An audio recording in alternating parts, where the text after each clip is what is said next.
Assalamualaikum warahmatullahi wabarakatuh. Selamat sore. Selamat sore Ibu. Perkenalkan, saya Arini Nur Salma, guru dari SD Negeri 1 Sudirman. SD Negeri 1 Sudirman. Pertama-tama perkenalkan, nama saya Wulan Rahma dari SD Universitas Islam Sultan Agung Semarang. Saya ingin mengucapkan terima kasih kepada Ibu yang telah meluangkan waktunya untuk wawancara. Bolehkah Ibu bisa menjawab pertanyaan-pertanyaan yang sudah saya siapkan? Saya sangat berkenan untuk menjawab. Baik, untuk pertanyaan pertama, ini terkait tentang tanggung jawab dan tugas seorang guru. Sejak kapan Ibu mengajar di SD tersebut? Saya mengajar sejak tahun ajaran baru 2023. Magangmu semester berapa?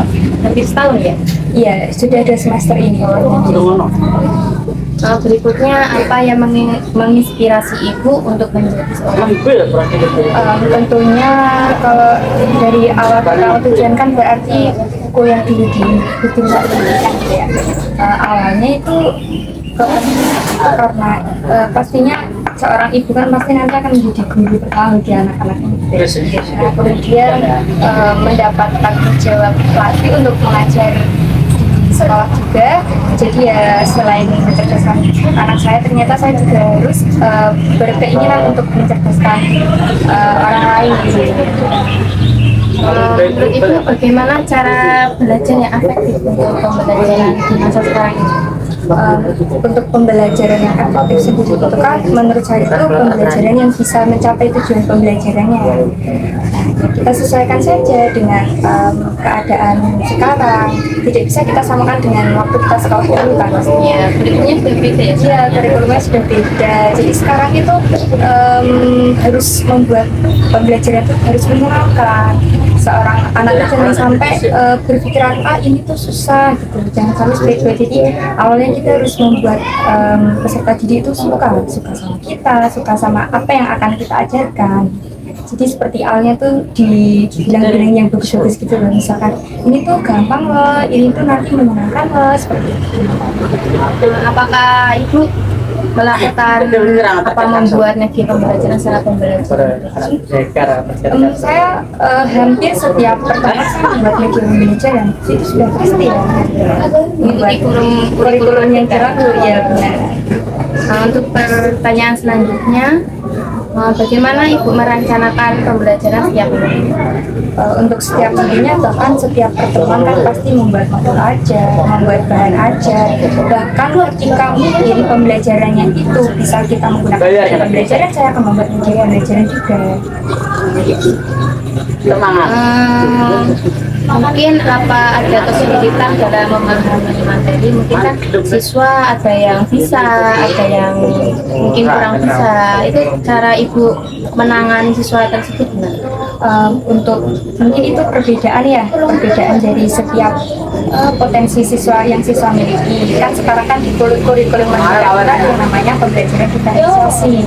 Nah, di situlah ini pembelajaran diferensiasi itu digunakan.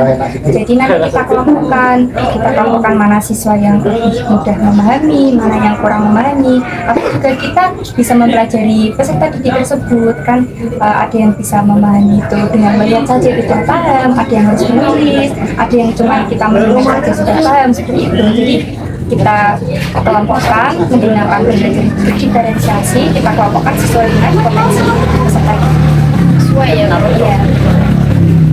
Untuk pertanyaan selanjutnya, apa yang Ibu lakukan agar kelas tidak terpisahkan selama pembelajaran?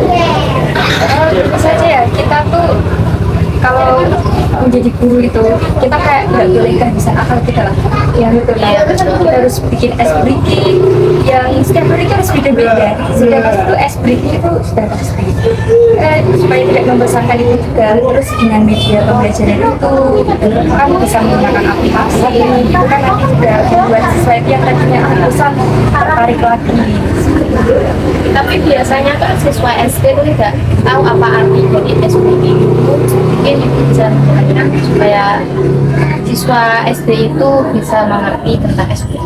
Nah, untuk ice breaking itu kan kalau untuk jenjang SD ya berarti kita jangan memberikan ice breaking yang pertanyaan-pertanyaan itu bisa kita ajar misalkan ada instrumen apa nanti kita menari bersama itu kan sudah termasuk ice breaking atau nanti di sela-sela misalkan nanti itu ada mata pelajarannya bahasa Indonesia di tengah itu kita kasih cerita-cerita menarik seperti itu jadi itu ice breaking nggak selalu melulu tentang kita harus ngasih pertanyaan kalau misalkan masih sekolah dasar kan pasti beda dengan kita yang waktu kuliah Banyak permainannya ya. harus banyak permainannya, sekedar bercerita, diajak menari bersama itu sudah termasuk SPG bagaimana. Untuk yang ibu ketahui tentang tanggung jawab utama seorang guru, Tanggung jawab utama seorang guru itu bukan hanya mendidik anak menjadi pintar, pastinya juga mendidik anaknya juga. Apalagi guru sekolah dasar harus membentuk karakter peserta didik juga supaya nanti ketika mereka sudah dewasa menjadi orang yang bukan hanya pintar, bukan hanya cerdas, tapi juga pribadi yang baik, ya pribadi yang sopan, santun, cerdas. untuk menangani situasi bullying jika itu terjadi di sekolah SD yang diajar itu Itu sudah sering sekali terjadi ya zaman sekarang ya, dan biasa ya, bahkan bercandaan aja seperti itu ya. Biasanya kalau misalkan terjadi bullying, kita tidak bisa langsung menemukan misalkan si A ini yang membuli, si B yang dibully, tapi kita tidak bisa langsung menemukan si yang membuli itu. Jadi caranya kita tanya dulu nih yang dibully, kenapa kok kamu bisa dibully? Jadi cara menyelesaikan seperti itu, bukan langsung kita menasihati membuli, bilang menyampaikan sebelah pihak gitu ya. benar. Jadi kita harus mendengarkan dari dua belah pihak. Kita buat anak-anak itu merasa nyaman. Biasanya yang membuli itu kebiasaannya ya dia tuh ada rasa iri atau merasa berbeda. Biasanya itu malah yang pertama membuli seperti itu atau merasa lebih. Jadi ya itu tugas guru juga mendidik karakter. Jadi bagaimana caranya jangan sampai nanti kita menyalahkan yang membuli malah ternyata yang salah yang dibully. Jadi seperti itu harus pintar-pintar lah menyelesaikan. Kan biasanya kalau sudah puas itu kan ada penerimaan rapor ya. Bagaimana ibu berkomunikasi dengan orang tua wali mengenai permintaan siswa ketika menerima rapor? Kalau itu nanti kita biasanya informasikan melalui grup WhatsApp. Kalau orang tua zaman sekarang pasti semua Iya, mempunyai ya. grup WhatsApp. Tapi untuk refleksi dari peserta didik satu persatu, biasanya nanti setiap penerimaan rapor kita panggil satu persatu. Karena itu kenapa setiap penerimaan rapor itu orang tua harus datang, karena disitulah guru itu bisa berkomunikasi dengan orang tua mengenai bagaimana perkembangan peserta didik ini. Kalau nanti orang tuanya seumpama ya, misalnya kalau tidak berangkat karena ada halangan sesuatu itu Kan bisa diwakilkan. tapi biasanya kok kalau anak nggak semua anak ya bisa hadir biasa orang tuanya, biasanya dari saudaranya maupun kerabat-kerabatnya itu nggak bisa. Kalau seperti itu itu masalah yang sebenarnya sering ya seperti itu ya. Iya. Mungkin ada permasalahan keluarga sendiri. Kalau itu nanti biasanya bisa lah kayak komunikasi lagi dengan orang tua, biasanya hari apa. Tapi tetap kita harus mengusahakan mengomunikasikan seperti apa potensi dari setiap peserta didik itu. Jadi biar orang tuanya juga tahu seperti apa ketika di sekolah, perkembangannya juga pasti kita gali potensinya terus. Baik, untuk pertanyaan sudah dijawab semua. Terima kasih banyak untuk ibu yang sudah meluangkan waktu untuk wawancara hari ini. Semoga informasi yang diberikan bisa memberikan dedikasi untuk guru-guru yang ada di Indonesia ini. Untuk pertanyaan tadi mungkin ada salah perkataan maupun salah perbuatan, saya mohon maaf. Untuk hari ini saya terima kasih sekali lagi dan semoga ibu harinya menyenangkan. Wassalamualaikum warahmatullahi wabarakatuh.